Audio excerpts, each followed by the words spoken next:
Hello friends, welcome to my channel as Tamil. இன்றைக்கி நம்ம சேனலில் பார்க்க போகிற வீடியோ சாரீ வந்து புதுசாக வாங்கியிருந்தோம்னா அதிலேருந்து ப்ளவுஸ் எப்படி நாமளே கட் பண்ணி எடுக்கிறதுன்னு பார்க்க போகிறோம். நம்மளோட அன்பான சப்ஸ்கிரைபர் வந்து கண்டிப்பாக நீங்கள் இந்த வீடியோ இன்றைக்கி போட்டே ஆகணும் அப்படின்னு சொல்லி கேட்டதுனால இன்றைக்கி நான் இந்த வீடியோ போடுறேன். சாரீலேருந்து ப்ளவுஸ் கட் பண்ண போகிறோன்னு சொன்னால் அதுக்கு முன்னாடி சில விஷயங்கள்லாம் வந்து கண்டிப்பாக நோட் பண்ணணும். அது என்ன அப்படின்றத நான் தனி வீடியோவாக போட்டிருக்கேன். அந்த வீடியோட லிங்க் நான் கீழே டிஸ்கிரிப்ஷனில் கொடுக்குறேன், போய் பாருங்கள். சில சாரீஸ்லாம் பார்த்தீங்கன்னா முந்தானைக்கு அப்புறமா நமக்கு ப்ளவுஸ் பீஸ் வரும். சில சாரீஸில் ரன்னிங் ப்ளவுஸ் மாதிரியே வரும். இப்போ இந்த சாரீ பார்த்தீங்கன்னா நம்ம கட்டுறதுக்கு ஸ்டார்ட் பண்ணுவோம் இல்லையா, அந்த இடத்துலேருந்து தான் நமக்கு ப்ளவுஸ் பீஸ் கொடுத்துருக்காங்க. இதோட ப்ளவுஸ் பார்த்திங்கன்னா நமக்கு கலர் வந்து நல்லா சேஞ்சஸ் தெரியுது. சில சாரீஸில் வந்து அவ்வளோக்கா கலர் சேஞ்சஸ் தெரியாது. நம்ம வந்து ஆல்ரெடி பழைய சாரீ வச்சுட்டு அளந்து பார்த்துட்டு அதுக்கப்புறமா ப்ளவுஸ் வந்து கட் பண்ண ஆரம்பிக்கணும். நீங்கள் கொஞ்சம் ஒல்லியாக இருக்கீங்க அப்படின்னா உங்களுக்கு 70 பாயிண்ட் போதும். அல்லது கொஞ்சம் குண்டாக இருக்கீங்க அப்படின்னு சொன்னால் உங்களுக்கு 80 பாயிண்ட் தேவைப்படும். அதுலேயே வந்து எவ்வளோ குண்டாக இருந்தாலும் தச்சிடலாம். நான் வந்து லீனாக தான் இருப்பேன், அதனால் நான் வந்து எனக்கு 70 பாயிண்ட் மட்டும் எடுத்துக்கிறேன். ஸோ இப்போ வந்து 70 பாயிண்ட் எவ்வளோ அப்படின்றத நோட் பண்ணிக்கிட்டு நம்ம வந்து கட் பண்ண ஆரம்பிச்சிடலாம்.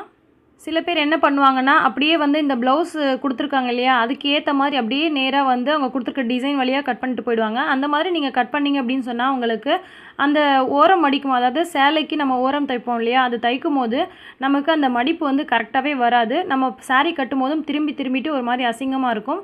ஸோ நம்ம என்ன பண்ணணும்னா இந்த மாதிரி சின்னதாக வந்து கட் பண்ணிவிட்டு இதுலேருந்து நூல் இழை வரும். இதை வந்து லைட்டாக வந்து நம்ம இழுத்து விட்டோம்னு சொன்னால் நமக்கு சுருக்கமாக அந்த டிஃப்ரென்ஸ் தெரியும். ஸோ இதுலேயே வச்சு நம்ம அப்படியே நீட்டாக வந்து கட் பண்ணிட்டு போகணும்.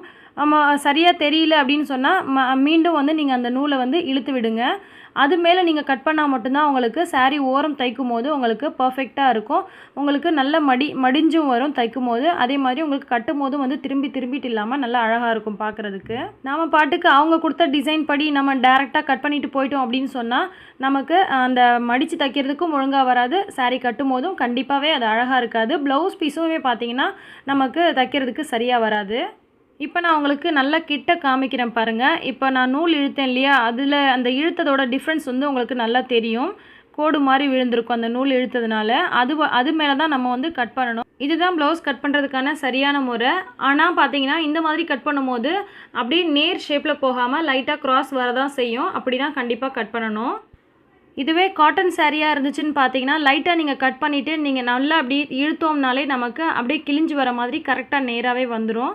இல்லைனா நம்ம நூல் இழுத்து கூட இந்த மாதிரி கட் பண்ணிக்கலாம். இதுவே சில்க் சாரீ, அதாவது பட்டு சாரீ நம்ம வந்து ப்ளவுஸ் கட் பண்ணோம் அப்படின்னு சொன்னால் அவங்களே வந்து அந்த ஜரிகைக்கு பக்கத்தில் பார்த்தீங்கன்னா ப்ளவுஸ்க்கு வந்து அதுக்கும் இந்த சாரீக்கும் ப்ளவுஸ்க்கும் சம்மந்தம் இல்லாமல் அப்படி தனியாக வந்து இலையாக கொடுத்துருப்பாங்க. ஸோ நம்ம அதுலேருந்து கட் பண்ணி எடுத்து அதில் குச்சி போட்டுக்கலாம்.